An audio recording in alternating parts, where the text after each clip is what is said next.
Hello, brilliant entrepreneur. It's Tash Corbin here, and welcome to another episode of the Heart-Centered Business Podcast. This is episode number 217, which means you can find all the relevant links and show notes over at tashcorbin.com/217. In today's episode, I'm going to show you how to be a go-to speaker and get more speaking opportunities. Now, I know more speaking gigs is on the list for many of you, so let's dive straight into this juicy episode. I'm Tash Corbin, and this is the Heart-Centered Business Podcast. Before I tell you how to get more speaking gigs, let's look at some of the benefits. Why is it that we should want to have more speaking opportunities in our business? Well, number one, it's really good for your reach. So whether your speaking opportunity is you being a guest on a summit or someone else's podcast or something online, or it's an in-person thing such as an onstage event, conference, or other type of speaking engagement, those types of engagements get you really good reach. And the thing is that we know that more connection equals more conversion. So not only does it get you better reach in your business, but it also is high conversion reach. So think about, if you go along to a webinar, how many webinars do you purchase from? Let's say you go to 20 webinars in a year and maybe you purchase at 2 out of those 20 webinars. But if you go to in-person events or speaking gigs or workshops or whatever it might be, if that person is selling something at that workshop, the odds that you are going to buy from that person at the in-person is going to be a lot higher than the online. And if you are working with someone or you're going to a speaking gig of someone online, and you actually get to hear them, see their face, hear them present, that is also way higher converting than if you were to, for example, read their free ebook or grab a checklist or something along those lines. So we know that speaking, and particularly face-to-camera video as well as in-person speaking, is high conversion and it's really high quality reach that you are getting for your business, particularly if it's the right audience for your business. There's also networking opportunities, the chance to be seen as a peer. It sets you up as an authority in your area.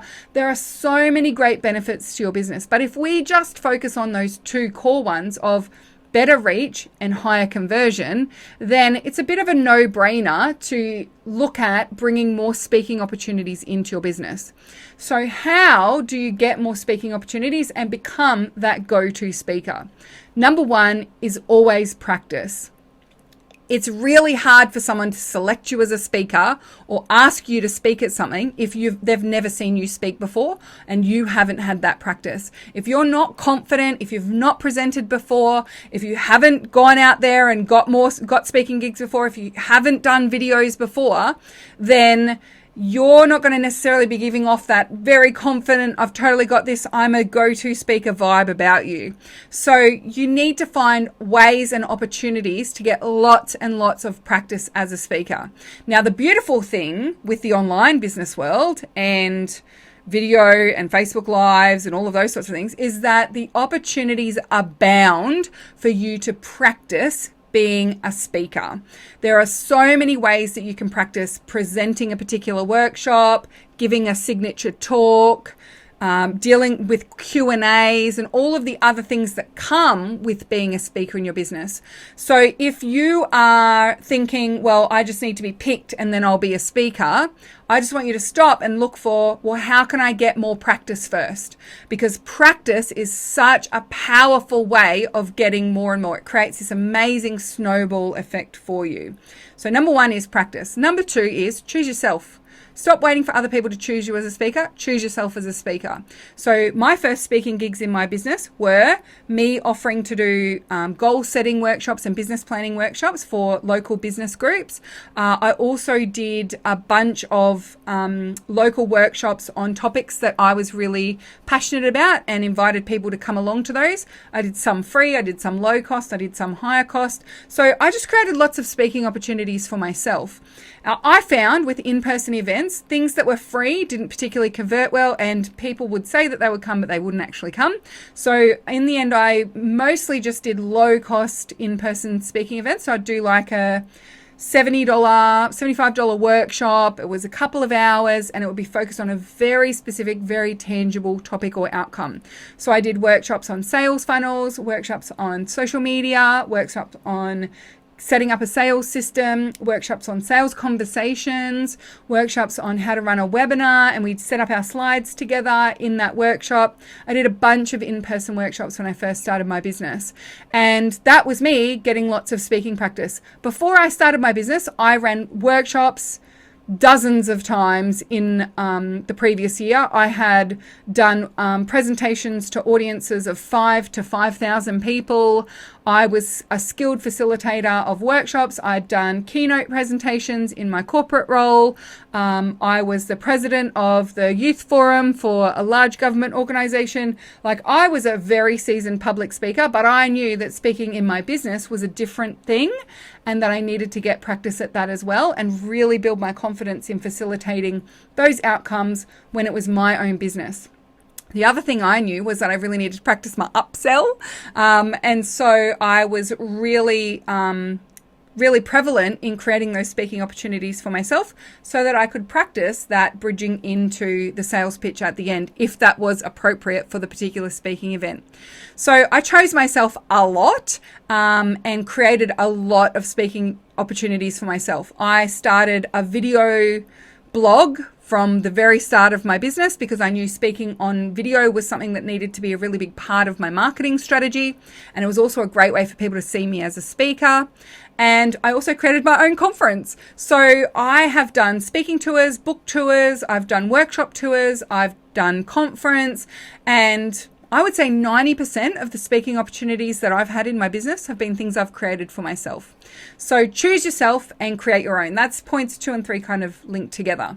Number 4 is get help.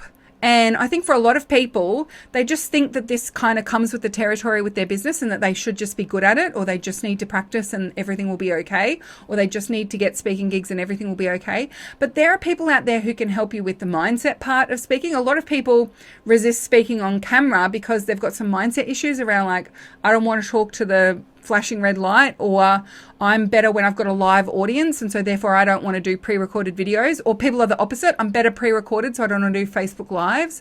I don't want to do live workshops. I don't want to do webinars. I don't want to do this. I don't want to do that. For a lot of people, their resistance to speaking and the reason why they haven't got a lot of speaking gigs is actually a big piece of mindset stuff that's going on for them.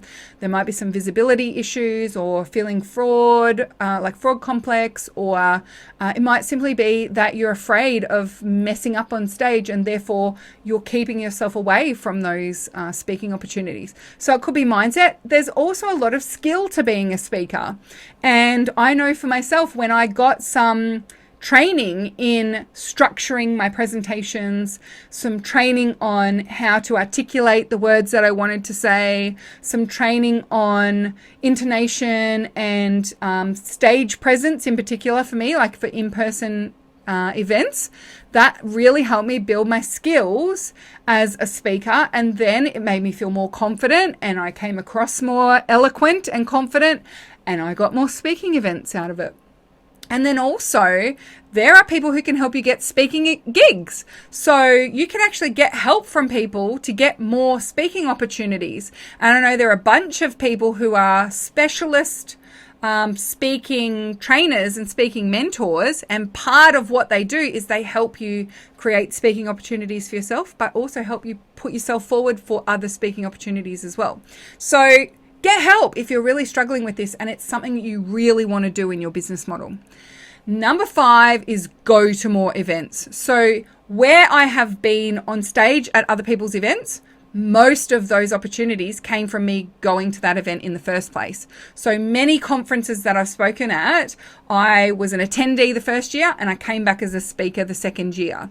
A lot of the networking events or networking breakfasts and those sorts of things that I've spoken at, they have come because I've attended that networking event previously, or I've attended as as a participant, and then I've asked great questions, or I've really connected with the person who's organizing it, or I've had a conversation with 3 people at my table and they've gone and told the organizer, you need to get Tash up on stage next time. This chick is amazing. So it's really important that you go to the types of events that you want to speak at. For my conference, the Heart-Centered Business Conference, almost half of the speakers each year are people who've been to the previous conference as an attendee. And we even have Pitch Fest, which is for ticket holders to pitch to become a speaker at the Heart Centered Business Conference. And I have so many people who reach out to me and say, I'd love to be a speaker at your conference. And I say, awesome. The first thing to do is grab a ticket and come this year so that we can get to know you. You can get to understand conference, and then we can see if it's a good fit. And I have so many people, more than half the people who I send that message through to say, oh, I don't go to conferences as an attendee. I only go as a speaker. I was like, well, you're not going to be a speaker at mine. So really think about that. Are you saying that you want to be a speaker, but you're not willing to go and support other speakers? You're not willing to go to support the event organizers from whom you want to get speaking opportunities? I think it's a really important part of that rising tide lifts all ships, and you give to get and not just get to give. And going to more events is actually one of the really easy ways that you can become a more prolific speaker, because you learn what works and what doesn't from speakers. Going to conferences and seeing people, try this thing or do that trick or use that type of slide or do that kind of fun thing. That's where I have honed how I do and don't want to show up as a speaker on stage. So if you're not going to any events, if you're not actually there in the room at events, supporting speakers and supporting event organizers, but you expect event organizers to pick you, there's a bit of incongruence there as far as I'm concerned. So go to more events and just get out there and be an event supporter as well as a speaker at events. And then number 6 tip is start online. That's so easy to grab a light, flick your camera on, start talking about your topic areas, start presenting, start creating connection with people. And it really is one of the most powerful ways that you can start being seen as a go-to speaker. I had 2 really amazing opportunities this year. They were cancelled because of COVID-19, but they'll probably happen next year. Both of those opportunities, when the organizer reached out to me, the reason that they said they reached out to me was they had found my podcast videos. So one person had been listening to my podcast on iTunes and then heard about show notes and went to my website where it was on video, and then they started watching my videos, and then they went down the YouTube rabbit hole and started seeing what I was presenting on video there. And another person found me on YouTube. It came up as a suggested video after another person's video that they had been watching. And then it was a suggested video for me. I think it was my How to Increase Your Prices podcast episode 147.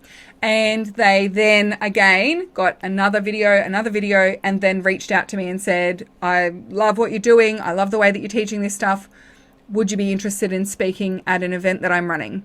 So start online and know that the more consistently you are speaking and showing up for your business, the more consistently you are creating potential opportunities for someone to see you or hear you or be recommended, as you be recommended to them as a speaker for these events. So they are my tips for you on how to get more speaking gigs and become the go-to speaker in your industry. Number 1, practice. Number 2, choose yourself. Number 3, create your own speaking opportunities. Number 4, get help. Number 5, go to more events. And number 6, start online. I hope that you found this really helpful. If this has planted the seed that maybe you would like to come to the Heart Centered Business Conference, I've popped a link to the Heart Centered Business Conference with the show notes of today's episode. Come and check it out. tashcorbin.com/217 is the link to today's episode. Thank you so much for joining me for this episode. I'd love to hear your thoughts. Come on over to the Heart Centered Soul Driven Entrepreneurs Facebook group. Use hashtag #PodcastAha and let me know you've been listening to episode number 217. And let me know, have you decided you're going to choose yourself more? How are you going to get more speaking gigs? Is this something that's on your list? Was it not on your list, but now it is? Let me know. And of course, if you've got any questions, you can ask them using hashtag #PodcastAha as well. And until next time, beautiful entrepreneur, I cannot wait to see you shine. Bye for now. Would you like more tips, tools, and resources to help you grow your heart-centered business? Head to tashcorbin.com today.